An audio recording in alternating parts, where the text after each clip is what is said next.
આપ જોઈ રહ્યા છો સીએનસી ગુજરાત। આજે સમાજ ઘણા બધા આગળ નીકળી ગયા છે, ભણતર આવ્યું છે, ગણતર આવ્યું છે, સાથે 21મી સદીમાં લોકો જીવી રહ્યા છે, પરંતુ હજુ પણ અમુક સમાજના લોકો ક્યાં જીવે છે તે એક વિચારો જેવી બાબત બની છે। આજે સમાજ ઘણા આગળ નીકળી ગયા છે, પરંતુ જે લોકો સમાજના સન્માન માટે પોતાના દીકરા દીકરીઓને મોતને ઘાટ પણ ઉતારી દે છે, તે જોવા જેવી બાબત બની છે। ભાવનગરમાં એક પિતાએ બીજા સમાજના યુવક સાથે પ્રેમ સંબંધ હતો તે કારણથી પુત્રીની હત્યા કરી દીધી।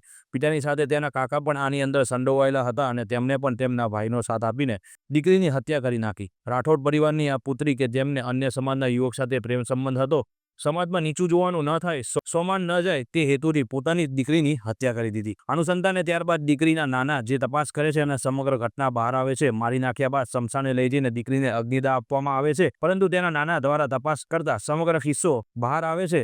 અનુસંધાને સ્થાનિક પોલીસ શું કહેવા માંગે છે તે માહિતી મેળવીએ। સર, રાણપડા ગામે હત્યાનો બનાવ સામે આવ્યો છે, પ્રેમ સંબંધની વાત છે, શું કહેશો? ગતરોજ 7 માર્ચ 2025ના રોજ પાલીતાણા તાલુકાનું રાણપડા ગામ છે, જે હત્યાનો બનાવ બનવા પામેલ હતો।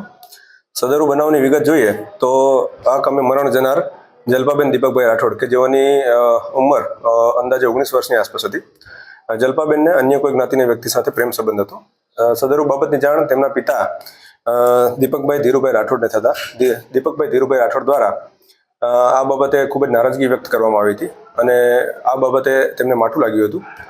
સદરુ પ્રેમ સંબંધની વાત છે એને ધ્યાનમાં રાખી, એ વસ્તુની વાત છે એને દાજે રાખી તેઓ દ્વારા રાણપાડા ખાતે 7 તારીખના સવારમાં રોજ તેમની દીકરી જલ્પાબેન દીપકભાઈ રાઠોડ છે તેઓનું ગળું દબાવી તેમની હત્યા કરવામાં આવેલ હતી। સદરુ બાદ તેઓ દ્વારા તેમના ભાઈ લાલજીભાઈ ધીરુભાઈ રાઠોડ કે જે મરણ જનારના કાકા થાય છે, તેઓ 2 જણા ભેગા મળી અને સદરુ ડેડ બોડી છે તેને રાણપાડાના સ્મશાનમાં લઈ તેની ડેડ બોડીને સળગાવી અને પુરાવાનો નાશ કરેલો હતો। ત્યારબાદ આ કામે જ્યારે મર્ડર થતું હતું એ વખતે નજરે જોનાર સાહેબ અને મરણ જનારની નાની બેન ધ્રુવાંશીબેનને આખો નજારો જોયો હતો। આ બાબતે જો ભવિષ્યમાં તું પણ આવું કંઈ કરીશ તો તને પણ જાનથી મારી નાખીશ, તે બાબતની ધમકી તેમના પિતા દ્વારા એમને પણ આપવામાં આવી હતી। સદરુ આખી સમગ્ર ઘટનાને ધ્યાને રાખીને પુરાવાનો નાશ કરવાનું તેમજ ધાક ધમકી અને આજે મર્ડરની હત્યાને અંજામ આપ્યો છે। સદરુ બાબતે પાલીતાણા રૂરલ પોલીસ સ્ટેશન ખાતે સમગ્ર બાબતે ફરિયાદ નોંધવામાં આવેલ હતી। સદરુ બાબતે હાલ પાલીતાણા રૂરલ પોલીસ સ્ટેશનના પીઆઈ શ્રી રવિ રબારી દ્વારા સદરુ બાબતે તટસ્થ તપાસ ચલાવવામાં આવી રહેલ છે। સાહેબ, આ બંને જે આરોપીઓ છે તે આરોપીઓને પોલીસે ઝડપી પાડ્યા છે કે? હા, ગત રોજ બંને આરોપી દીપકભાઈ ધીરુભાઈ રાઠોડ તથા ભાવસંગભાઈ ઉર્ફે લાલજીભાઈ ધીરુભાઈ રાઠોડ છે તેઓની પોલીસ દ્વારા કાયદેસરની ધરપકડ કરવામાં આવી છે। સાહેબ, સમગ્ર મામલાની પોલીસને કઈ રીતે જાણ થઈ અને પોલીસે કઈ રીતે આમાં કામગીરી કરી? આજથી લગભગ 2 દિવસ પહેલા આજે આરોપી છે ધીરુભાઈ રાઠોડ, તેમની સાથે કામ કરતા એક વ્યક્તિ હતા।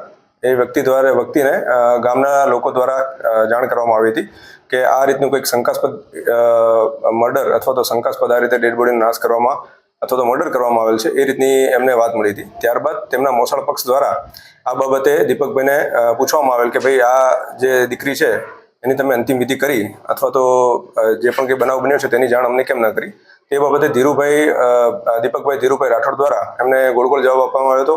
તેમને એવું કહેવામાં આવ્યું હતું કે આ બાબતે એમને ઝેરી દવા પી લીધી હતી, જેથી કરી અને અમે અમારી રીતે અંતિમ સંસ્કાર કર્યો છે।